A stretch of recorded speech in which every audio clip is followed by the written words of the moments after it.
مفتی صاحب آخری سوال, میری عمر 20 سال سے, میں گناہوں سے بچنے کے لیے شادی کرنا چاہتا ہوں. میں اکثر اپنے والدین سے شادی کرنے کا کہتا ہوں تو ابو کہتے ہیں اپنے پیروں پر صحیح طریقے سے کھڑے ہو جاؤ. تو آپ صحیح طریقے سے ایسے یوں کر کے کھڑے ہو جائیں.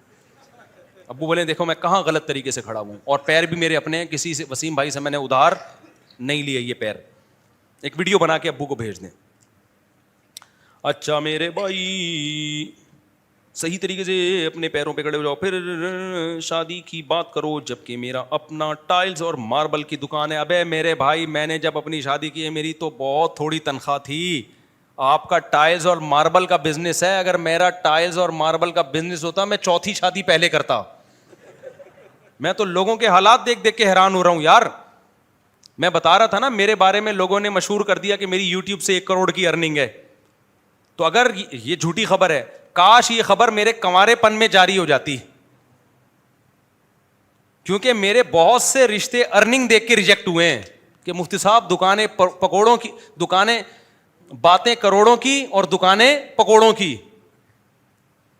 تو ہم سے تو ہماری آمدن کا جو وہ تو اب اللہ نے مجھے الحمدللہ, میں یہ نہیں کہ کوئی غریب آدمی ہوں, اللہ نے مجھے مالی وسعت دی الحمدللہ. اور یہ جو میرے باہر کے دورے ہوتے ہیں نا, جاپان جا رہے لوگ کہتے ہیں بڑا پیسہ ہے یار, کبھی جاپان جا رہا ہے کبھی ادھر جا رہا ہے, کبھی اپنے خرچے پہ ہوتا ہے. زیادہ تر اسپانسر ہوتے ہیں یہ, اور اسپانسر مجھے گھمانے کے لیے نہیں ہوتے, دین کی تبلیغ کے لیے اسپانسر کیا جاتا ہے. اور اسپانسر کا مطلب آنے جانے کا کرایہ وہ لوگ دیتے ہیں جو بیانات کروا رہے ہیں تبلیغ کی نیت سے. باقی جو میں گھوم رہا ہوتا ہوں یہ غریبی ہے. جاپان میں گھومنے کے لیے نہیں گیا تھا, جاپان میں بیانات کے لیے گیا تھا, اور ایک ایک دن میں 2 بیانات ہوئے ہیں. ہاں بیان سے فارغ ہوتے تھے تو گھوم بھی لیتے تھے. تو لوگ سمجھ رہے ہیں کہ یہ عیاشیاں کر رہے ہیں جاپان میں, اور یہ کوئی عیاشی ہے؟ ٹرین میں بیٹھے ہوئے کیا عیاشی ہے یار, یہ یہاں سے وہاں چلے گا, یہ کوئی, یہ تو بیوقوفوں کا کام ہے یار, اس کو عیاشی سمجھنا. غریبوں والی سوچ ہے, میں صحیح بات, غریبوں والی سوچ, اس کو یہ کیا عیاشی ہے. تو میری اچھی آمدن ہے الحمدللہ, غریب نہیں ہوں, لیکن اتنی نہیں کہ کروڑوں کی آمدن ہو.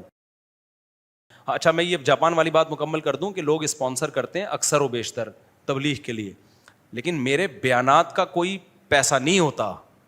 اسپانسر میں یہ داخل نہیں ہے کہ میں جا رہا ہوں تو مجھے بیان پہ پیسے ملتے ہیں کہ آپ آئیں گے تو آپ کو اتنے پیسے, کیونکہ بعض خطیبوں کا یہ سیٹ اپ ہے, وہ جب کہیں جاتے ہیں تو ان کو اسپانسر بھی کیا جاتا ہے, پھر ان کے الگ سے پیسے بھی ہوتے ہیں, اس پر میری طرف سے پابندی ہے.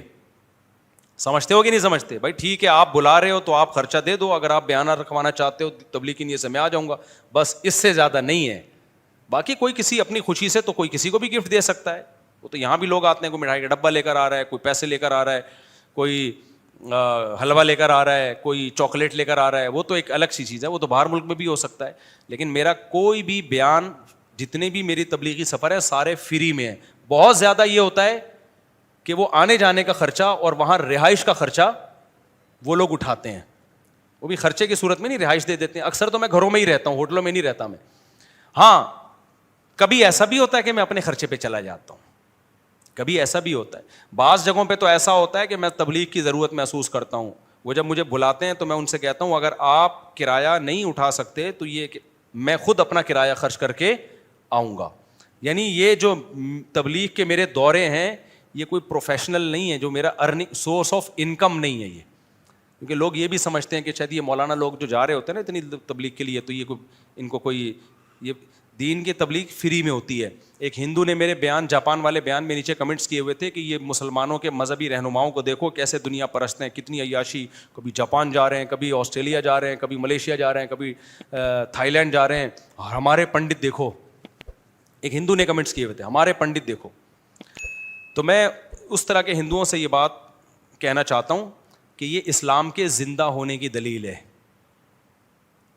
مسلمان پوری دنیا میں ہیں اور وہ سمجھتے ہیں اسلام برحق مذہب ہے, تو لاکھوں روپے خرچ کرتے ہیں اس کی تبلیغ کے لیے, خرچہ اٹھاتے ہیں کہ مسلمان اسکالرس کو بلا کے ہم نے ان سے بیانات کروانے ہیں. اس میں نہ ان کا فائدہ ہوتا ہے دنیا کا, نہ میرا کوئی دنیا کا فائدہ ہوتا ہے. سمجھتے ہو کہ نہیں سمجھتے؟ دوسرے مذہبی رہنماؤں کو ان کے مریدین اتنا پروٹوکول دیتے نہیں ہیں. اب جاپان میں جو ہندو ہیں وہ کبھی یہ نہیں کریں گے کہ انڈیا سے ہندو کو اسپانسر کریں اور دین کی تبلیغ کے لیے بلائیں. وہ اتنا پیسہ خرچ کرنے کا ان کے پاس دل ہی نہیں ہے. یہ دل اور جگر اللہ نے کس کو دیا ہے؟ یہ مسلمانوں کو دیا ہے. تو یہ اسلام کے زندہ ہونے کی دلیل ہے. یہ نہیں آئی میرا خیال ہے بات. تبھی آپ دیکھو مفتی تقی عثمانی صاحب پوری دنیا جا چکے ہیں. یہ تفریحی سفر تھوڑی, ان کے دنیا میں جتنے سفر ہوئے تبلیغ کے سفر ہوئے ہیں. مولانا طارق جمیل پوری دنیا جا چکے ہیں, پوری دنیا کا ایک چپا بھی انہوں نے نہیں چھوڑا ہوگا. تو آپ کیا سمجھتے ہو یہ کیا گھومنے پھرنے گئے تھے؟ یہ تبلیغ کے لیے. تو جن لوگوں نے بلایا لاکھوں روپے خرچ کیے ان لوگوں نے. حضرت مفتی تقی عثمانی صاحب پہ بھی, میرے پر بھی خرچ کرتے ہیں. تو تبلیغ یہ میرے پہ نہیں ہو رہی, یہ کس پہ ہو رہے ہیں؟ یہ اسلام پہ خرچ ہو رہا ہے. تو کسی اور مذہب کے حاملین میں اتنا جگر ہی نہیں ہے کہ وہ اپنے مذہب کی تبلیغ پہ اتنے روپے خرچ کریں. یہ مسلمانوں کو اللہ نے جگر دیا ہے, اور تھوڑے تھوڑے تاجر بھی ٹھیک ٹھاک خرچہ کر رہے ہوتے ہیں. سمجھ میں آ رہی ہے کہ نہیں آ رہی ہے؟ تو بھائی یہ اسلام کے زندہ ہونے کی دلیل ہے کہ مسلم. میں جب عالم بن رہا تھا تو میں آپ کو بتاؤں, مجھے لوگوں نے تانا دیا کہ ملا کی دوڑ مسجد تک, اور میرا بھی یہی خیال تھا کہ میں مسجد اور گھر کے علاوہ کہیں بھی نہیں جا سکتا. جاپان کا تو میں نے خواب بھی نہیں دیکھا تھا. مجھے کسی نے دوسرے نے کہا کہ آپ اگر عالم بن گئے نا اور علم میں مضبوطی ہوئی تو مفتی صاحب, مجھے وہ وقت تو مفتی صاحب نہیں کہتے تھے لوگ, اس وقت جو بھی مجھے نام سے پکارا, جس نے بھی, جو دوست کا, بھائی کا, جو بھی کہا, اس نے کہا آپ کے پوری دنیا میں سفر ہوں گے. مجھے لگا کہ اس سے بڑا لطیفہ میں نے اس سے پہلے دنیا میں کبھی سنا نہیں, کہ میں ملا آدمی, قرآن و سنت جاننے والا, نہ کسی کمپنی میں اس سرٹیفکیٹ کی بنیاد پہ مجھے اچھی جاب مل سکتی ہے. پھر ہم تو روحانی عملیات والوں کے بھی خلاف ہیں, ورنہ مذہبی لوگ وہ روحانیت کے نام پہ ٹھیک ٹھاک نوٹ چھاپتے ہیں. تو ہم نے تو کیا کرنا ہے, ہم نے تو مدرسے سے فارغ ہو کے کوئی مسجد سنبھال کے لوگوں کو اللہ اللہ سکھانا ہے, حلال حرام کے مسئلے بتانے. مسئلہ بتانے پہ 5 روپے بھی نہیں ملتے. یہاں جو ہمارے پاس مسائل آتے ہیں نا, لوگ سوال دے کے جاتے ہیں, ایک ایک مسئلے پہ 3-3 4-4 دن بعض دفعہ تحقیق پہ لگ جاتے ہیں. جواب لکھا, ٹھپا لگا کے اس کو دیا, اس کا مسئلہ حل ہو گیا. ایسا اتنا بھی نہیں کہ کوئی 5 روپے نکال کے دے دے, اور دینا بھی نہیں ہے. میں کوئی یہ نہیں آر نہیں دلا رہا کہ آپ دینا شروع کر دیں. یہ سارے کام علماء کس میں کر رہے ہوتے ہیں؟ فری میں. تو ہم دیکھ رہے تھے اپنے علماء کو بھی, اپنے اکابر کو بھی. تو ہمارا خیال تھا یہی ہوگا بھائی, دین کی خدمت ہوگی, پیسہ بالکل بھی نہیں آئے گا. ٹریولنگ کا تو سوال ہی پیدا نہیں ہوتا. ہمیں کوئی کیوں بلائے گا دنیا میں کسی کنٹری میں بھائی؟ تو ہم تو کشتیاں جلا کے آئے تھے. میرے والد صاحب پوری دنیا میں ٹریولنگ کی ہے میرے والد صاحب نے, کیونکہ پاکستان نیوی میں تھے. میں بھی پاکستان نیوی میں جا رہا تھا. نیوی میں جانے سے میرا بڑا مقصد یہ تھا پوری دنیا گھوم سکوں میں. مجھے اتنا شوق تھا دنیا. آرمی کو میں منتخب نہیں کر رہا تھا, میں کس کو منتخب کر رہا تھا؟ نیوی کو. کیونکہ میں جب کارساز سے گزرتا تھا لکھا ہوتا تھا join the navy and see the world. یہ جملہ مجھے بہت اٹریکٹ کرتا تھا. لکھا ہوتا تھا join the navy and see the world. Pakistan navy join کرو, دنیا دیکھو. میرے والد صاحب تو نیوی میں تھے, دنیا دیکھ چکے تھے. کہاں کہاں میرے والد صاحب نہیں گئے پوری دنیا میں. میرے والد صاحب کہتے تھے چائنا اور آسٹریلیا 2 ایسے ملک ہیں جہاں میں نہیں گیا, باقی پوری دنیا میں گئے میرے والد صاحب. تو میرا بھی بڑا دل چاہتا تھا دنیا دیکھوں میں. لیکن جب میں نے کشتی جلائی, میں نے کہا نیوی میں جانے کا ارادہ کیا کینسل کیا. ڈاک یارڈ میں گیا تھا, وہاں سے بھی ریورس ہو گیا میں. تو میں نے سوچا اب تبلیغ والے آئے, انہوں نے سمجھایا, ہم نے کہا چلو مدرسے میں جاتے ہیں. تو مدرسے میں ہمیں 2 چیزوں کا تھا کہ نہ پیسہ کما سکیں گے کبھی بھی زندگی میں, کیونکہ مولوی جو 2 نمبر مولوی ہے نا, پیسہ کماتا ہے روحانی عملیات سے. اس کے علاوہ مولوی کے پاس پیسہ کمانے کا یا تو تجارت سے کمائے گا, تو تجارت کا تو تجربہ چاہیے نا. تجربے کی عمر تو ہماری کہاں لگ گئی؟ مدرسے میں لگ گئی, جو بہترین عمر ہوتی ہے. 18 سال میں آیا تھا میں مدرسے میں. یا آدمی ایجوکیشن کے ذریعے پیسہ کماتا ہے, کوالیفائڈ کوئی انجینئر بنتا ہے, ڈاکٹر بنتا ہے, پھر پیسہ کماتا ہے.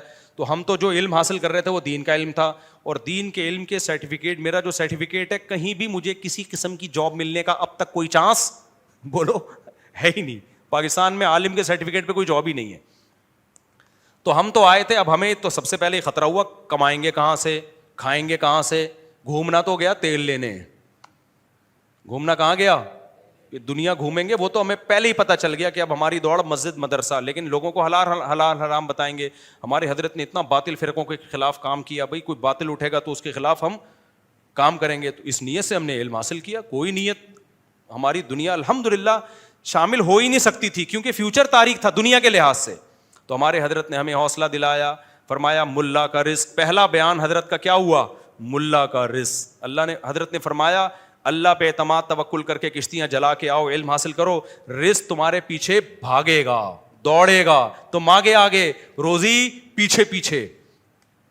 فرمایا دین کے لیے اپنے آپ کو وقف کر دو, رزق کے دروازے کھلیں گے نہیں, ٹوٹیں گے. ہم نے یقین کر لیا بھائی ہم تو کس کے لیے آئے ہیں؟ اللہ کے لیے آئے ہیں. حضرت کہہ رہے ہیں رزق کے دروازے کھلیں گے نہیں بلکہ کیا ہوں گے؟ ٹوٹیں گے. پھر اللہ نے حضرت نے یہ بھی بتایا کہ ٹوٹنے کا مطلب کیا ہے. بنیادی ضرورتیں ساری پوری ہوں گی. یہ نہیں کہ آپ ہوائی جو ہے نا وہ آپ کا اپنا جہاز ہوگا، نہ بنیادی ضرورتیں ساری کیا ہوں گی؟ پوری ہوں گی. تو یہ رزق کا مفہوم ہے. پھر دنیا کی ٹریولنگ کی تو حضرت نے بات ہی نہیں کی نا. وہ حضرت کو تھا کہ کہاں جائیں گے. حضرت تو ہمارے جا چکے تھے دنیا. لیکن تو اب کیا ہوا ہے، جب میں مولانا بنا، میں نے بیانات شروع کیے، تو اب ہمیں سفر پہ مجبور کیا جا رہا ہے. یہ جو جنہوں نے مجھے جاپان بلایا نا، یہ ان نے بلایا ہے اصرار کر کے آ جاؤ کائنڈلی. صحیح ہے نا؟ نہیں آئی میرا خیال ہے بات. تو میں یہ کہہ رہا تھا میرے پاس ٹائم نہیں ہے. پلیز اتنے فون ارشاد بھائی نے کیے ہیں، اس کے بعد جا کے میں نے ارادہ کیا چلو یار نکلتے ہیں. سمجھتے نہیں ہو بات کو. خرچہ بھی اگلا کر رہا ہے اور ہمارے نخرے دیکھو. ورنہ جاپان کا تو ویزا بہت مشکل سے ملتا ہے. انہوں نے کہا مفتی صاحب ویزا بھیجنا 100% لگے گا. پہلے تو میں اس لیے نہیں اپلائی کرتا، میں نے کہا ٹائم ضائع ہوگا، ایمبیسی جاؤ آؤ، جب میں نہیں جا رہا. انہوں نے اصرار کیا آؤ آؤ آؤ اتنا. پھر میں ٹکٹ بھیج رہا ہوں، ویزا میں لگوا کے دے رہا ہوں، آؤ. اس اتنا اصرار کرنے کے بعد جا کے میں نے اوکے کیا. چلو ٹھیک ہے. یہ اسٹائل مولویوں کے علاوہ کسی مذہبی اسکالر جو مسلم اسکالرز ہیں ان کے علاوہ کسی اور کے پاس یہ اسٹائل بولو نہیں. میں نے کہا چلو اتنا. واقعی میرے دل میں بھی یہی تھا، میرا موڈ نہیں ہو رہا تھا جانے کا. میں نے کہا جائیں گے، ویزا لگوا دیں گے، بعد میں کبھی موقع دیکھیں گے جائیں گے. انہوں نے کہا نہیں. اتنا اصرار کر کے بلایا. پھر وہ جو آسٹریلیا گیا ہوں، وہاں سے جو آسٹریلیا جنہوں نے بلایا ہے وہ باقاعدہ جاپان مجھے گھسیٹنے کے لیے آ گئے میرے ساتھ. تمہارا باپ بھی جائے گا آسٹریلیا. نہیں آئی میرا خیال ہے بات. تو وہ مجھے یاد آیا کہ یار ہم تو سوچتے تھے ملا کی دوڑ کہاں تک. اور ابھی بھی کئی ملک ایسے ہیں جن کو میں نے ڈیلے کیا ہوا ہے، جو مجھے کینیڈا بلا رہے ہیں، 10 سال سے بلا رہے ہیں کینیڈا. نہیں آئی میرا خیال ہے. انویٹیشنز آئی ہوئی ہیں کینیڈا کی، ہم لفٹ. اب تو میں ان کا میسج نہیں دیکھتا کہ غصے نہ ہو جائیں. وہ صاحب یار کیا کر رہے ہو یار، آپ کو کب سے بلا رہا ہوں میں. نہیں آئی میرا خیال ہے بات سمجھ میں آئے گی بھی نہیں. تو کب سے بلا رہے ہیں کینیڈا، تو میں نہیں جا رہا. جاؤں گا میں لیکن جائیں گے یار، ابھی ٹائم نہیں ہے. ابھی یو کے کی کتنے انویٹیشنز آئی ہوئی ہیں، اسٹائل ہی الگ ہے. جائیں گے ابھی ٹائم. سمجھ رہے ہو بات کو؟ جلدی سے مزہ آ رہا ہے نا، تھوڑا مزہ آ رہا ہے. شف والی سرکار اللہ اس کو ہدایت دے. وہ بھی بہت ٹریولنگ کرتا ہے لیکن 2 نمبر طریقے سے. پھونکے لگا کے نا لوگوں کو الو بنایا ہوا. اس کے تو ہوا نکالتی ہے اقرار الحسن نے.